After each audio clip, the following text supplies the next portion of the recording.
Hey everyone, Ilda here from I Love Doing All Things Crafty, and welcome to my first 2018 YouTube video. In today's video, I'm going to show you how I made this fun interactive spin shaker card featuring a bunch of stamps and dies from Honeybee Stamps. I'm also super excited about joining the Honeybee Stamps design team and can't wait to share all my crafty creations with you using their awesome products. So let's get started with today's process video. Here I'm just showing you how I create the sticker for the honeycomb die that I'll be using on top of some acetate.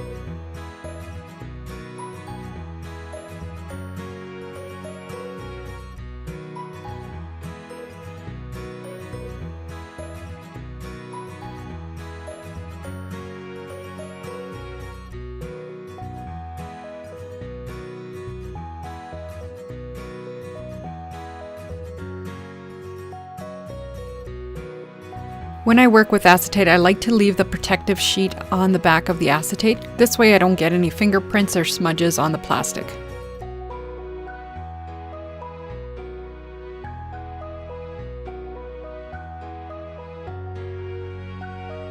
To build up the shaker portion of the card, I just die cut another 6 layers of the hexagon bunches. And here I'm just tracing the outline of the die that will be used at the back of the shaker portion of the card that will hold all the sequins in place.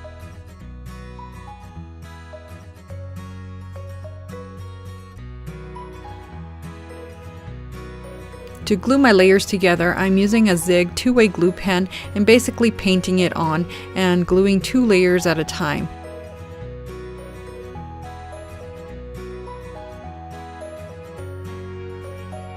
Once all the double layers are dry, I will then glue them all together.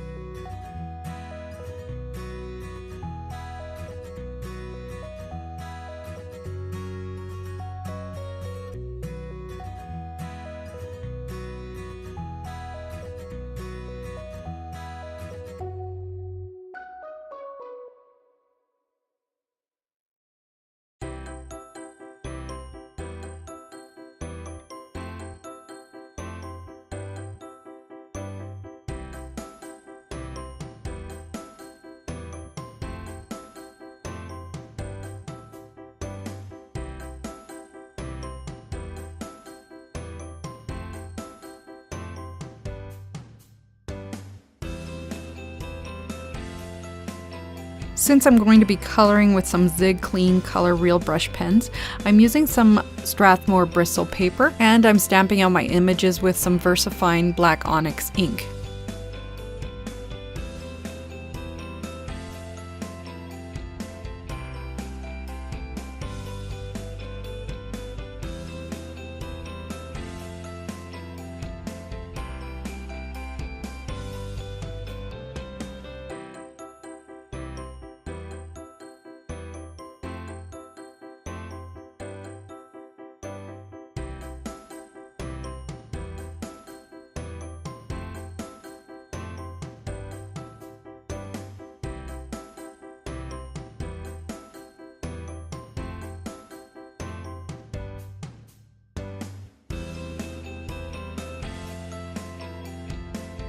To avoid breaking this die set apart, I'm just going to do my best and line up my images with the coordinating die and running the whole thing through my die cut machine.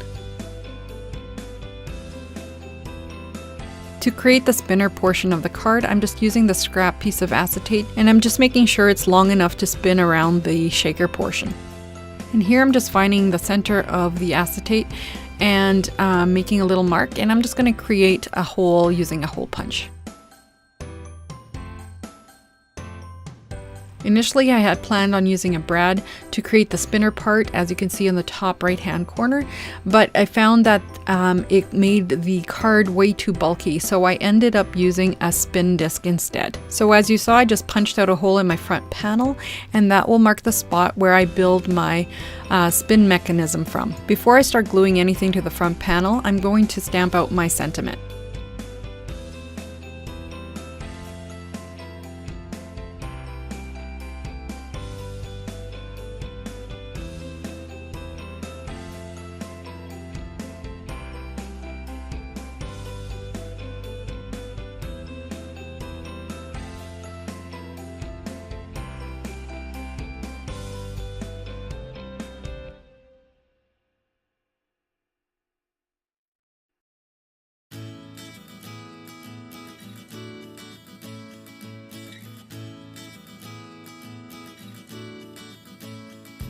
Remember that sticker that I created for the shaker portion? Well, these are the negative hexagons from that die. So here I'm just stacking 3 of them together, and I'm just going to take a hole punch and punch through their center.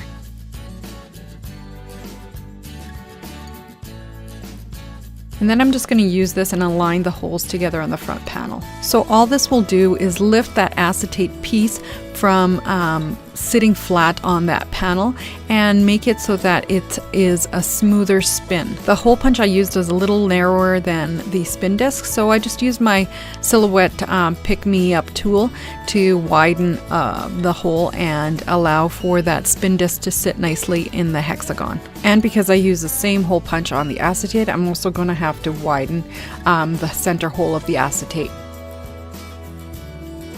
Rather than gluing the shaker portion onto that little spin disc, I'm just going to cut a piece of scrap paper and glue that down first to the spin disc and allow it to dry. This piece will also sandwich that acetate arm in place, and it will also make a nice base for that shaker portion to sit on.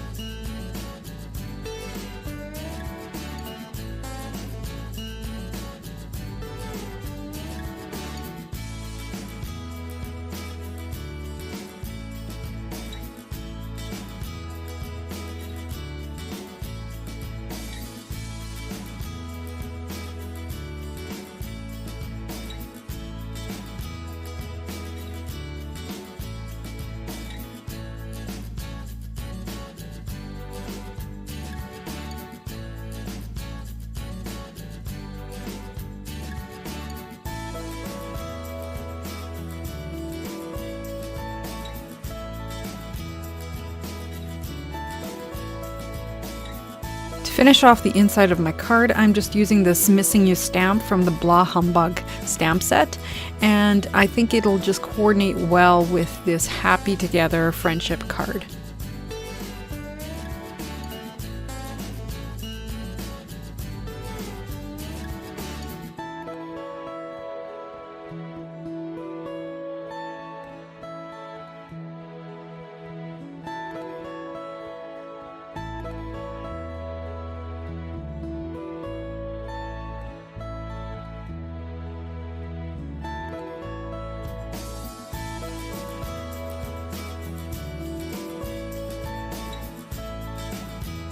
Before gluing down the shaker portion, I thought it'd be fun to add these little bee trails. This will indicate that the bees are flying, and it'll just add to the movement of the card.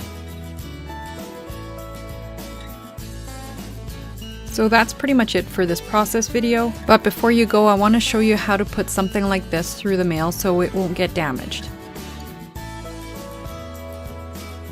So the first thing I did was create a channel to slide in between and underneath the shaker portion. Then all I'm doing is adding some foam tape to the sides of my channel and then sliding it back underneath the shaker portion. Just make sure the thickness of the foam fills that space between the shaker portion and the card base.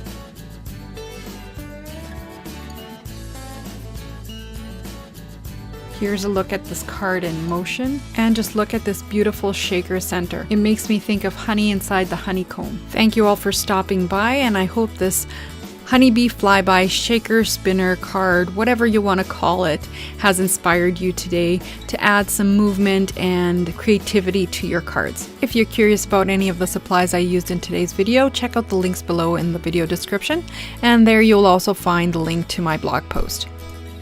So until next time everyone, happy crafting! Bye!